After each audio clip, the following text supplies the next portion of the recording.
Well, anyway, happy Thanksgiving. The name of this message is The Complainers. The complaining society, the complainers. People complain more and more, and we live in an ever-increasing, unthankful, complaining nation. I'm complaining about this, I'm complaining about that. It's never quite good enough. There's no sense of gratitude. You owe it to me. You really hear that attitude and variations of it. You owe it to me. You should have given it to me yesterday. And it's almost a low level of angry, ungrateful society. There's a scary set of scriptures in the Bible. I want to read those scary sets. We're focusing on thankfulness and unthankfulness this afternoon, but I want to read 2 Timothy 3. And what I'm going to just say is, how close are we to this? We're obviously not there yet, but how close are we? And that's the question. How close are we? 2 Timothy 3 is all very familiar scriptures. 2 Timothy 3, verse 1. And this is Paul talking about the end times. But know this. He said, know it, that in the last days, obviously before Christ comes back and brings in a new age, where everything will be wonderful and God will control the world. Now, he isn't controlling the world. He's influencing it, but not controlling it. In the last days, perilous or dangerous times will come. Verse 2, for men will be lovers of themselves, lovers of money, boasters. I guess in sports they call it trash talking. Boasters, proud, blasphemers, disobedient to parents, unthankful. I'll emphasize that word this afternoon. Unthankful, unholy. It's not a thankful generation. A scary world is coming where people will be the ultimate in selfishness. So the question is, are we there yet? Or assuming that we're not there yet, how far away are we? And that, of course, is something you'll have to decide. How far away are we? But one thing is clear, God wants us, true Christians, to go in the opposite direction. If society is going more unthankful, more selfish, more petty, more angry, we should be going the opposite direction. I'm going to read verse 3 through 5 just to complete Paul's warning. Verse 3, 2 Timothy 3. Unloving, unforgiving, slanderers. Some of the young mobs, mostly are young people, I guess not all young, they're out there in the streets complaining about the election. Some of them, at least a few, if they see someone with a sticker that they say is the other side, they're very unforgiving. And I've heard of cars smashed up, people beat up. It's unforgiving, slanderers, without self-control, brutal, despisers of those that are good.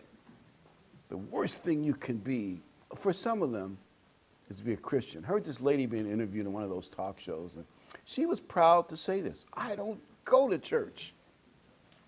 And then she had her complaints as a far left radical about some other stuff, but she was proud to say, I don't go to church. And I could almost sense an ooze coming out of her saying, and I don't like people who do. Now, she didn't actually say that, but I sensed it. At least that's what I got out of it. Unforgiving, slanderers, without self-control, brutal, despisers of those that are good, traitors. Patriotism is certainly not up, it's down, right? Traitors. As a matter of fact, a lot of colleges say that patriotism is like jingoism. It's a bad thing. I'm not making this up. You take a lot of political, I even saw it when I was in school many years ago, but it was pretty big then. I thought, this is crazy. The professors are teaching stuff like to be patriotic is, that's bad. It's like, I can't put it, it's like that's jingoistic, you're just too nationalistic. We should be kind of a global, they didn't really say it exactly, but, there are even a few colleges, at least one, that banned the American flag. So when I say traitors, It's starting to take shape. And these are the people influencing our future leaders. Headstrong, haughty, like the guy in the play who lectured the VP. I saw a certain haughty attitude, like he was so right. At least that's how it came across to me. Lovers of pleasure rather than lovers of God. Really can't say much more about that, can we? That's pretty clear, isn't it? By the way, that's, I think, one of the reasons that drugs grab and destroy so many people. Drugs deliver one thing, brain pleasure. Oh, very short. Not that I know that much, because fortunately I've been spared that, but from people you read, I've heard them, they take one hit of cocaine or meth, and they say the pleasure sensation is so great that their whole lives are destroyed. They can't be responsible for anything else but getting another hit the next day. Pleasure, rather than lovers of God. Having a form of godliness, but denying its power.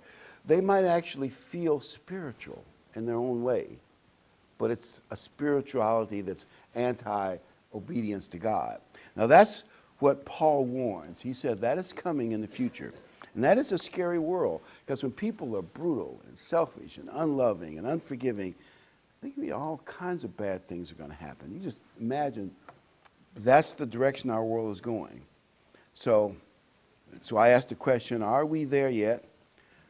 One thing is for sure, we're going to 1 Thessalonians 5. God wants you and I to go in the opposite direction from the world. 1 Thessalonians 5, which is going in the you owe it to me, unselfish direction. It's just a basic set of advice that Paul gave the Thessalonians. Thessalonians 5:18. Verse 18, he says, "In everything give thanks." And in a way, that means even when you have a tough test or a trial, you can give God thanks even when something goes wrong, because you can gain something out of it. And everyone says, oh yeah, tell me. But, we all could speculate what you might get out of it. You might gain a little more patience. Each trial may be unique, but you can gain something out of even when something goes wrong. Little blessings, big blessings. Give thanks in everything. That's what Paul says. For this is the will of God in Christ Jesus for you, that we should be thankful in everything. And there are people that you see and you hear about, like someone that comes from maybe a poverty-stricken third world country, and they get over here and they get a little something and they're so thankful for it. Where people that are here for maybe even generations, oh, that ain't nothing. They're not thankful for anything. And I just think the person who appreciates what they've got is happier and better off than the one that, oh, that's not enough for me. Be thankful in everything. Now, the next two verses are related. Verse 19, do not quench the spirit. How do you quench the spirit? You quench the spirit when it's like, if you think of the spirit like a fire, a spiritual fire, when you do things against what the spirit wants you to do, like pouring water on it, or stuffing it down. God's spirit is trying to pull you to be more thankful, and you're trying to be more unthankful and more demanding and more petty and more selfish. So that's why Paul says that we should do all those things to get the Spirit to flow in us better than it is now. Verse 20 is also related. Do not despise prophecies. Now, when the New Testament says prophecies, it doesn't just mean sermons about prophecy. The way they meant it in those days was any inspired sermon is considered prophecies. It's just the way they meant it. And you read the New Testament, you'll see that feeling. So if you hear someone give a sermon about Daniel in the lion's den and his faith, be positive about that sermon and get out of it what you can.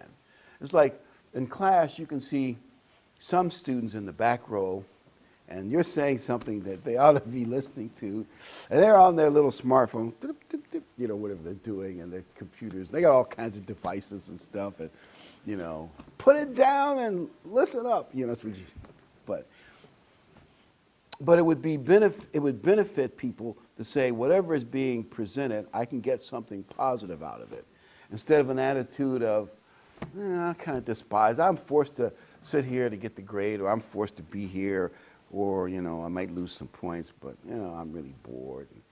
That's just a kind of an ungrateful attitude toward the spiritual food you're getting. In the case, and maybe in school it'd be the educational food you're given, but it's the same principle.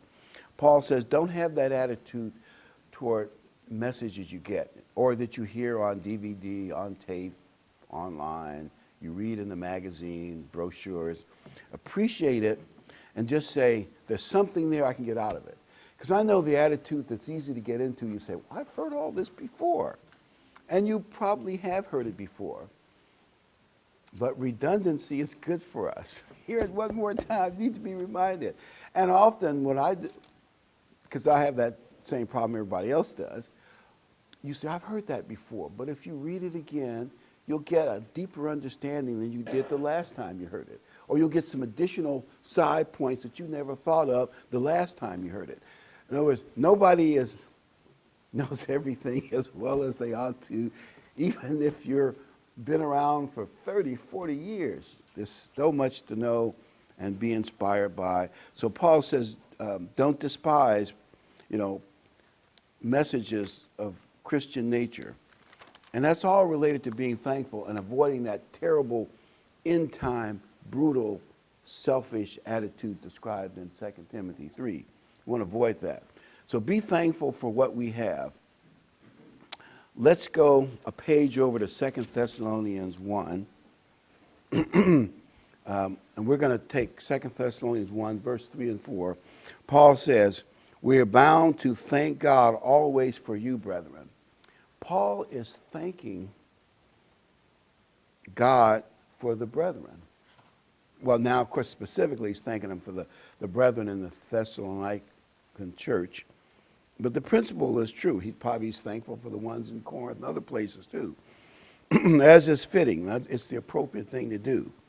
Because your faith grows exceedingly in the love of every one of you, all abounds toward each other, so that we ourselves boast of you among the churches of God for your patience, your faith, and all your persecutions, tribulations that you endure. Paul was proud of that church and the things they went through in their spiritual growth. So let's look at some things we should be thankful for. We should, first of all, be thankful for God, his calling. It's a great opportunity to be called first, and his grace. Even if you're the really good person all your life, you still need a lot of grace. So be thankful for God and his grace. Be thankful for the brethren, because that's what this verse just said. Be thankful for other church members that can pray for you and you pray for them. Third, be thankful for our loved ones, grandchildren, great-grandchildren, cousins, and whoever else we got out there, and sons and daughters. Be thankful for them. Be thankful for our health and try to maintain it as best you can. We were listening to an audio Christian tape, and they were talking about an orphanage with really, really handicapped babies. There are a lot of health problems out there. Maybe you're not as healthy as you'd like to be. All would like to be like we were when we were 20 years old. But if we're reasonably healthy, we should be thankful. We should be thankful. And be thankful for the country. I've heard them ask people who are mad, they say, well, where else would you rather live? There aren't too many other places they'd rather be when they thought about it for a while, right? Think about it. This is still probably the best place to be. And I was in the grocery store, and according to the markets, we've had a record crop of, or near record crop of soybeans, corn, and and beef is up. Now maybe the cost may go up because of other factors that we can't predict, but assuming nothing bad happens, we're going to have relatively inexpensive food and almost anything you want. You go through these big supermarkets, you can get watermelons out of season, you can get apples out of season, you can get oranges out of season. They may not be quite as good as they were in season, but you can get, tropical fruit. You can get almost anything you want within reason at a fairly low price. You know, many countries, people have to pay half to two-thirds of their income to eat. In many countries in the world, quite a few, even in Europe, they pay proportionally a lot more for food, and frankly, from what I saw, the food isn't as good, the water isn't as good, you know, my opinion. But we really are blessed. We're so used to it, we take it for granted, but we really are blessed. And I remember the guy on the radio says, people ask him, how is he? He says, I'm better off than I deserve. I don't like that. I'm better off than I deserve. Isn't that really true? Aren't we better off than we deserve? So avoid the threat of becoming an ungrateful, bratty, you know, the kind of person that's going to dominate in the end time. Now, instead of a joke, I have 3 of these visual cartoons. I'll describe it, and then you can laugh at the appropriate moment. The first one says, it shows this big hammer and something underneath it. It says, no matter how big a hammer you use, you can't pound common sense into stupid people. So remember that when they get you all upset, and be thankful and don't let them upset you. There's these 2 birds on a wire, a big bird and a juvenile bird. The big bird says to the juvenile bird, well, hold it until we find a parked car. I understand that one well. And the last one, there are 2 college students walking down the aisle, and not marriage aisle, just a sidewalk. And they're talking about how bad the primitive world is. And they say, thank God I don't have to hunt for my food. And the 2 college students says, I don't even know where tacos live.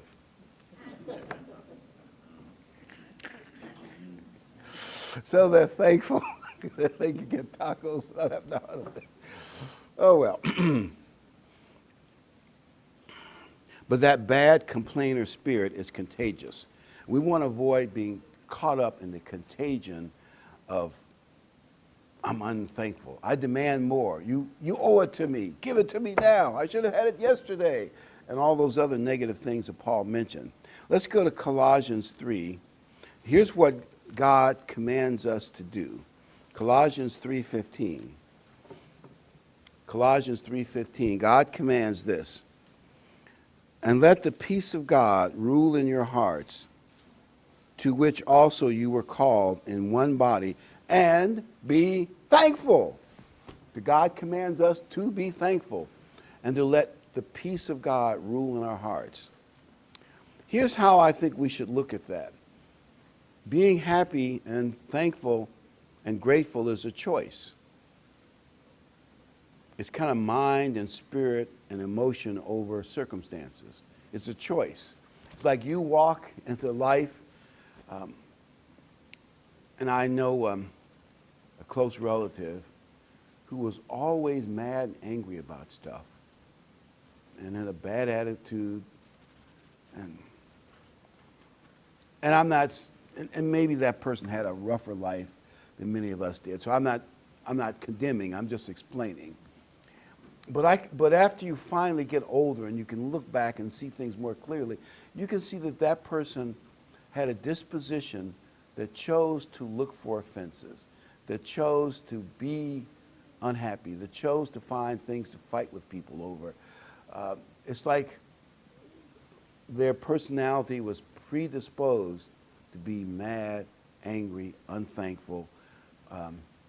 And that's probably one of human nature's problems that we all have to overcome. And God says he commands us to choose to be happy, to choose to be grateful.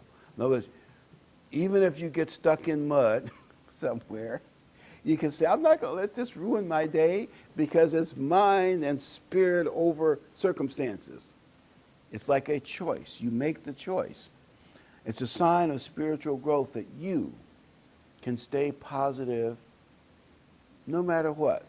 Now, maybe if, obviously if you're in pain, there are exceptions, but you still make the best of that as possible under the circumstances. And I really believe one of the biggest things we have to learn as you become, hopefully we're all getting more mature, is you decide to be happy. You decide to take your crisis in stride as best you can take it and not let other people rain on your parade. You're like, you hammer the fools, but they still do foolish things that make you mad.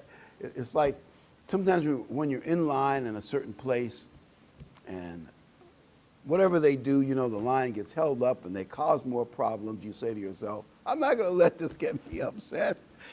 Or somebody cuts you off in traffic and screams some epithet at you. Yeah, we don't have to scream back. We just say, I'm not going to let it get to me. We choose to be happy. We choose to be grateful. It's spirit and mind, discipline over circumstances. Let's go to Philippians 4.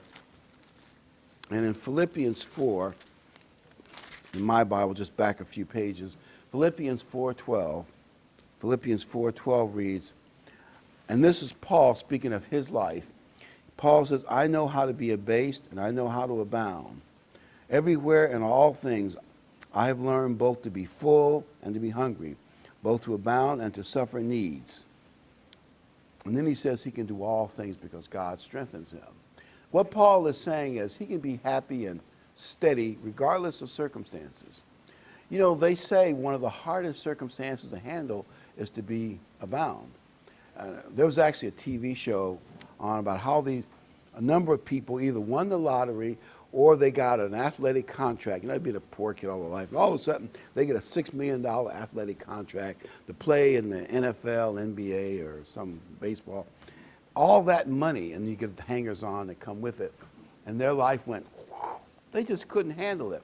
Before they knew it, people were offering them drugs and bad women, and I mean that respectfully, but you know what I'm saying. All kinds of problems came out of the woodwork, and or say if you're a movie star and you're an actor struggling, suddenly you get a leading role in a movie. Well, the example I can think of the most is the guy, Mark Hamill. And maybe it's more complex, but the fame he got of playing Luke Skywalker, from what I was told, drugs and other things just ate his life alive. And he's making a comeback now, but not nearly. And if what I've read is true, maybe it wasn't true, but if it is true, I can understand it. That much fame and money all of a sudden, that would be hard to handle. Or people who win the lottery and 4 or 5 years, their lives are destroyed, they hate all their relatives and friends and they're broke again. It's like they couldn't handle that much money. Do you realize handling fame and money and power is a temptation? It's a threat because people don't treat you the same way. And that is, and it's hard, you know, if ever you get famous or from what I've read and powerful, and it's hard to stay humble too. And then you get the big head, and then you forgot what made you successful and things start go awry. And there are all kinds of stories that are happening to a lot of people, So you're going to say, well, why doesn't God make me rich and famous? Maybe God is protecting us. Too much wealth, too much fame, too much power, it's ruined a lot of people, Now you say, what about the other extreme? About Paul says to be abased. When people are criticizing you, and maybe a lot of leading people are criticizing you, or too much poverty is also a strain. Now, you've probably seen people who are stealing something and they'll say, well, I don't have anything, the phone company's got all that money, I deserve to break into their stuff and steal it. People have actually told me that while they were breaking into phone booths and stealing all the money or cheating the utility company or insurance company. I understand when you don't have enough, there's a great desire to steal, but stealing pollutes your character. If you start stealing, it'll destroy you. And sooner or later, you'll get caught. And the more you get away with it at first, and you think it's easy, the bolder you get until one day, like putting your hand in a trap. Then you'll be in prison, your life will be destroyed, or other bad things can happen to you. Obviously, being heavily criticized, abased, or in poverty is a great trial. But the truth is, you'll see Paul complimenting churches for being strong and spiritual in poverty. You can be poor.